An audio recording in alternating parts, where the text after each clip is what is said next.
Dokja finds himself in a tense situation over food distribution, with Qian Inho demanding that he share the food with his followers. Qian pressures him, making it clear that Dokja has no choice but to cooperate. Despite this, Dokja refuses to give in, saying that any cooperation will come at a price. He agrees to share the food, but only for coins. The balance of power shifts as Dokja sets his own terms.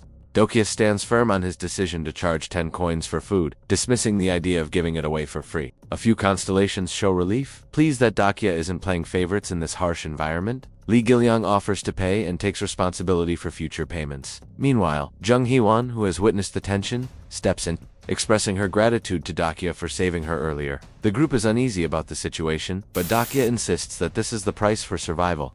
Dokja and his group discuss how everyone has been tamed by the mainstream group. As they wait, Zheng Hewan suggests Dokja rest, but he refuses, claiming he has a job to do. Suddenly, they discover the food sold out overnight, shocking the group. Qian Inho smugly declares that food rations will now be limited. Tensions rise as some complain about the unfair distribution, but Qian Inho justifies it, stating that those who want more food must join the scouts. Dokja learns that the food he sold the previous night was bought by the mainstream group, who now controls the food supply. Qian Inho manipulates the situation using his skill, insight, rallying people with his promises of fair distribution. Despite Dokja's efforts to break the monopoly, he realizes he only fueled it, but gains 1,450 coins in the process. When questioned about his decision, Dokja reveals he sold all his food for the coins, causing doubt among his allies. Though he remains confident in his plan, Dokja suggests they finish the food before the next scenario begins. Meanwhile, Qian Inho's group is selling food at an inflated price of 200 coins per piece, causing anger among the others.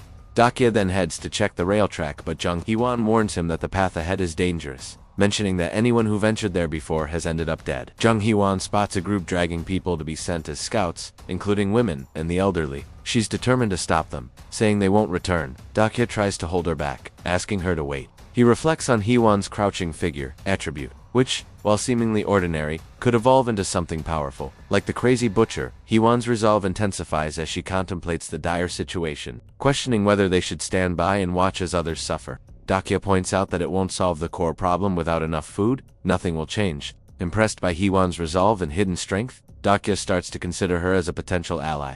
Dokja proposes eliminating the root cause to solve the problem, and mentions he's expecting someone to arrive. Suddenly, a voice interrupts. It's not Byung, but an unexpected presence. As food stocks vanish, a penalty is triggered, and the remaining food supply is restricted. Panic sets in as the food disappears, and the cost of survival clause is introduced. Dokja remarks that this now truly feels like ways of survival. From now on, 100 coins will be deducted at midnight, and failure to pay will result in death.